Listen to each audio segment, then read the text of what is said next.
everybody. Welcome to part 2 of ISSA Talk on Yoga. Today, I'm very happy to have joining with us, who is also in part 1, Jacob McClendon. Jacob is a Reebok Master Trainer. He is also a certified yoga instructor, been in the fitness profession for quite a while, and he is at the executive leadership level with Les Mills US. So I'm thrilled to have him here. Thanks again, Jacob. Thank you. So let's go ahead and jump right in. And we're going to talk today a little bit about yoga and how it is evolving and what it looks like. And so one of the first things I wanted to ask you is what's been going on with yoga and the pandemic? How has yoga changed? How have the instructors changed? How is it responding? Yeah, I mean, I think the biggest thing we've seen with Switch with Yoga, and I mentioned this a little bit in part 1, is, the digital component of yoga, right? How many people are absorbing that data and that content at a very, very high level? So at Les Mills, we're very big in stats and data and stuff, and that's what we're seeing across the globe is, one of the most wide streamed live stream or playback of content type of modality is that of yoga. So what we're seeing is a lot of people switching from their teaching inside the clubs, obviously, to having to live stream that component. Right. And that opens up so many different, I think it's really cool because you're able to engage a lot more people. And I don't think it's something that's going to go away, which I'm pretty sure we'll talk about later, but it just opens up so many different avenues, but then it offers so many other opportunities for people to educate themselves on how to do it better. Because if I'm doing this, it's a little bit of a different feel and conversation than something that's happened live and in person. So I think that's going to be the biggest thing we've seen with yoga is, people broadening their skills, and some people needing to realize that they need to sharpen their skills to teach via a digital based platform to still engage participants either on a live stream feed, right, where we're talking together now, or on a pre-recorded content based feed where they're doing it for playback.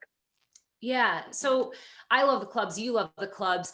But one thing that kind of was interesting as we've gone into this phase of 2020 is I was talking to some other yoga experts contributing to the course, and they were saying, it was certainly a knee-jerk reaction when everyone was at home, but it's also for the instructors that have been bouncing from club to club. It almost was like relief to not be stuck in traffic for 30 minutes and then race to another gym. And so are you seeing that a lot of instructors, like, how are they handling it? Is that the norm, that they're like, great, this is awesome, I can do it at home?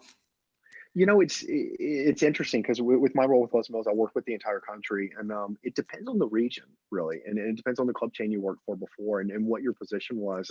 I've seen some people that love not having to shuffle around from clubs to clubs, and so I've seen some instructors that can't stand it, that they can't wait to get back to that personal interaction, that connection. I think we as human beings thrive off of social engagement, and I think it's something that will never go away. And so, like, one conversation we have is digital fitness going to be a new thing, and clubs eventually work themselves to a smaller point? And my answer would be no. I don't think so. I think what's going to happen out of this is the people that particularly like to enjoy to go to clubs eventually are going to go back to the clubs. But hopefully during this pandemic, what's going to happen is that 90% of the population that was never using clubs and not really into activity is starting to realize that, wait a minute, there's more health benefits to working out and exercising outside of just doing that. It's not superficial, it's preventative mechanism for disease and that kind of stuff. So we're seeing a lot more people gravitate towards these platforms, but also what we're seeing is a lot of people that gravitate towards these platforms eventually look for a different experience when it comes to the interaction and the live social component. So I think it's pretty crucial that people know how to do both, right? So can they leverage this digital element to eventually drive people into another experience when it comes to the social interaction?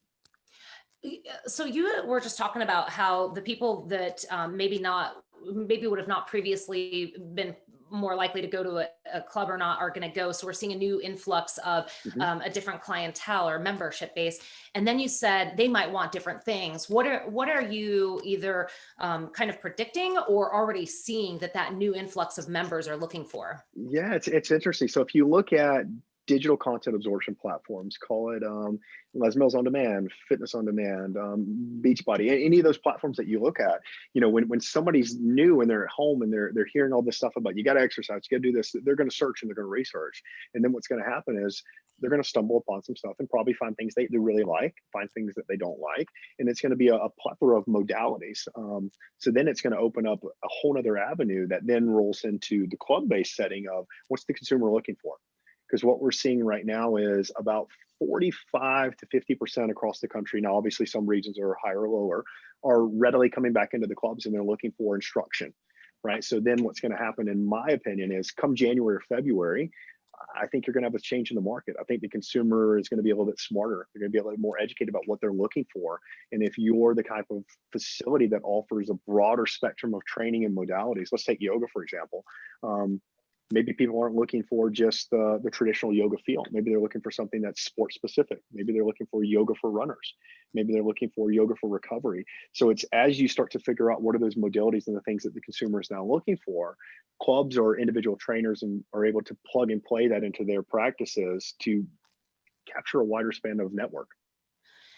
That's really, it's great to talk about this stuff because Mhm. it's, it's so interesting, and things are changing all the time. One of the things that you had mentioned previously in our last in part one was that yoga's a low barrier of entry for most members, Mhm. and because it's not intimidating, most people can do the entry level kind of stuff. And so as you're talking about a new wave of people coming into the clubs, it sounds like yoga instructors might become even more in demand than maybe they were before.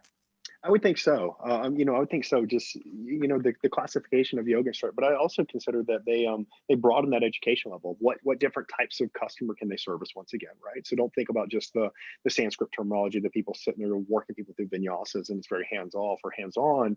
It's being more specific for what you're looking for, and really coach that. But yeah, I think yoga training, and to my opinion, is something everybody should add to their pocket, right? If you're in the fitness industry and you're teaching classes or you're teaching one-on-one training, there has to be some component of yoga that you understand that you can speak to, because theoretically everybody's looking for recovery, flexibility, mobility, and that's how you plug and play it, is by knowing a little bit more. Now, it doesn't necessarily mean that you speak in Sanskrit, you know how to break movement, all that kind of stuff, but you got to be able to understand the whys and the mechanics of it, because I do think a lot more of the population are going to come in come January or February, if people, considering closures and breakdowns, right? So hypothetic speaking, I think the new year, like your normal January fitness rush, I think it's going to be really good for some clubs that have their stuff together and have the right team in place. I think it's going to be really bad for some people that, theoretically we're kind of on the outskirts of not really updating their content, their program, and their customer experience when it was come in. So come the next year, you're going to see some clubs and brands really, really flourish, and some trainers really flourish, and you're going to some people that maybe not so much.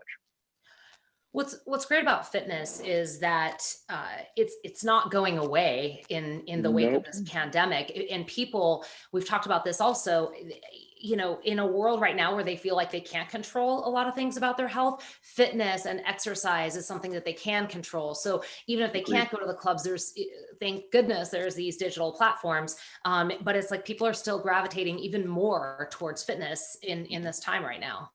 Yeah, I mean, we're seeing that like for us at Les Mills. I mean, our user count for Les Mills On Demand, which is our digital platform, I think it went up 300, 400% during the pandemic, right? I mean, given Yeah. we had quite a bit of our in-club users that are now in that model, but we're also seeing unique users, quite a bit, that are coming to our platform. I mean, look at some of your increases with Peloton and Beachbody On Demand. I mean, I think the population as a whole is starting to understand a little bit better around health and fitness awareness, and I think that's only going to continue to gravitate into the future, because if we look at every single year, it seems to get more and more. I think COVID was really just a accelerator for quite a bit of things, as a decelerator for some things. But fitness, if we can stomach what's happening right now and survive the downturn of what's happening in the industry, I do think there's going to be a massive bounce back for fitness and a realignment and light on it.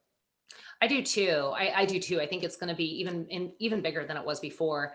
Mhm. So let's talk, like, not necessarily specific to the pandemic, but let's talk about yoga and how it's kind of been stable throughout time. And is it different, or is it similar to like fad diets and trending exercise types and formats? Talk me through any kind of evolutions that yoga has seen and where you think it's going. What's new in yoga? I think every modality has some fads and stuff. I mean, you remember when like goat yoga came out not too long ago, right? And that was like a Mm, fad. You never seen that. So people practicing yoga with the goats and stuff, because the calmness of the animals and that posture. I mean, I've seen all kind of crazy stuff in my journey in the fitness industry, but I think yoga is a staple, right? It's a staple, and it's just understanding the components of where to plug it. Now, I think there's going to be high moments and low moments of certain fads. Obviously, when Bikram and hot yoga came out, there was a big blow up about it, and then maybe it's not as popular now as just normal vinyasa based classes. So it's really knowing that there's always going to be this that happens, but the baseline of the foundational level, what's happening in that particular modality is always going to maintain. I mean, let's look at cycling, for example. Cycling had super highs, super lows, but at the end of the day, it's been pretty stable.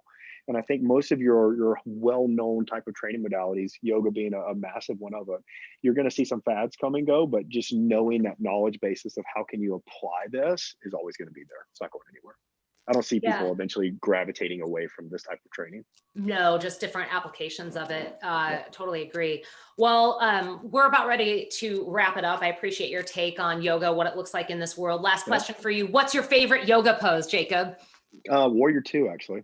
Is it? All right. Warrior I like two. that one too. I like the warrior based poses. For me, I like the asymmetric training component of yoga, having the muscles wrapped around the bone, the joints. And it's just because in yoga training, especially your warrior poses, not only are you working on the strength, but you're also working on a massive amount of flexibility too, because the lower you sink into the poses, the more stretch response you get, the more muscle response you get. It's such beneficial stuff for body. I totally agree. When I first started going to yoga, which was not that long ago, it was like a year ago, I was amazed at, and specifically with some of the warrior poses, how it was opening up my hips. And then I was sore in my glutes the next day because my glutes can finally fire because my hips are open.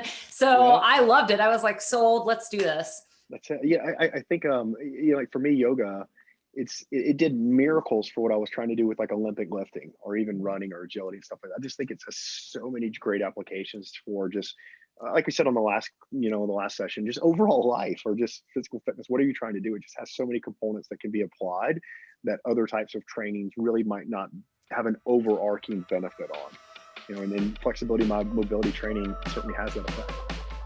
I agree. All right, I'm going to go do some sun salutations. Awesome. Thank you for joining us, Jacob. Have an awesome day. Stay safe out there. Bye.